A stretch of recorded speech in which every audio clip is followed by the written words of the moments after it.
Day 29 और मेरा कल टेस्ट, और मैं सोच रहा हूँ कि टेस्ट ना देने का, क्योंकि मेरी प्रिपरेशन बिल्कुल भी नहीं है। सुबह से मैं अपना सिलेबस कंप्लीट करने में ही लग रहा था, क्योंकि 20 तारीख से एफटीएस स्टार्ट होने वाले हैं, तो वो भी ज़्यादा मेन प्रायोरिटी पे है। और ये वाला टेस्ट में भी मतलब जो सिलेबस है वो मेरा पुराने वाला ही है, मतलब उसके टेस्ट मैं दे चुका हूँ, तो वापस देने का कोई फ़ायदा तो नहीं है। मतलब फ़ायदा तो है, अगर मैं दूंगा तो मेरी प्रैक्टिस ही होगी, लेकिन मैं जाऊँगा फिर सुबह जल्दी उठना पड़ेगा, फिर नींद पूरी नहीं होगी, फिर रात को जाके फिर से सोना पड़ेगा, फिर मैं अगले दिन मेरी एनर्जी कम रहेगी।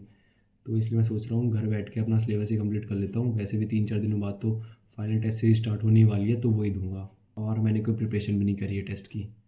सुबह सुबह तो मैं सोच रहा था कि टेस्ट दे दूंगा आराम से, कोई दिक्कत नहीं है, रात को मैं रिवाइज़ कर लूँगा सारा, लेकिन मैं सुबह फिर अपना रिऑप्टिक्स ख़त्म करने में लग गया, और लेक्चर उसके ख़त्म करने में मेरे को शाम तक लग गए। फिर मैंने अपना केमिकल बॉन्डिंग स्टार्ट कर दिया, और उसका लेक्चर कम से कम 4 घंटे का था, उसे ख़त्म करने में मेरे को 5 घंटे लग गए कम से कम। मैंने ऑब्वियसली आधा शाम को देखा और आधा रात को देखा, तो रात के 12 बजे तक मेरा कंप्लीट हो गया था।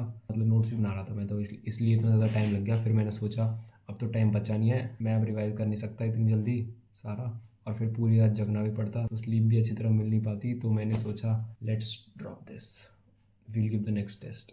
तो रे ऑप्टिक्स और केमिकल बॉन्डिंग के लेक्चर्स देखने के बाद मैंने अपना ऑसिलेशंस के पीवाईक्यू लगाना स्टार्ट किया, जिसमें मेरे को अच्छा खासा टाइम लगा। उसके सारे पीवाईक्यूज लगाए मैंने, मतलब 15 साल के, जो बैक 15 साल के होते हैं, मतलब वो मैंने पीवाईक्यूज लगाए। यही करा था मैंने आज।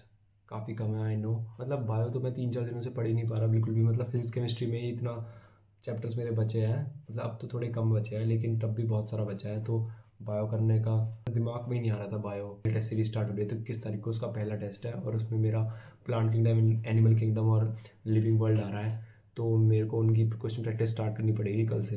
तो मैं वो करूँगा कल, वो सबसे ज़्यादा मेन प्रायोरिटी पे है। रे ऑप्टिक्स के क्वेश्चंस कल लगा लूँगा, कुछ फिजिक्स के चैप्टर्स के क्वेश्चंस भी लगाने हैं, जो मैंने मतलब उनकी थ्योरी तो पढ़ ली है, लेकिन क्वेश्चन प्रैक्टिस नहीं हुए हैं, तो वो कल करूँगा मैं। और ये जो आकाश की मतलब टेस्ट सीरीज़ चलने वाली है, एफटीएस की फाइनल टेस्ट सीरीज़, तो इसमें मतलब अभी स्टार्टिंग में तो हमारा 5 सिलेबस टेस्ट ही होगा, जिसमें पहले 11th का होगा, फिर 12th का, तो मतलब 8 सिलेबस टेस्ट होंगे।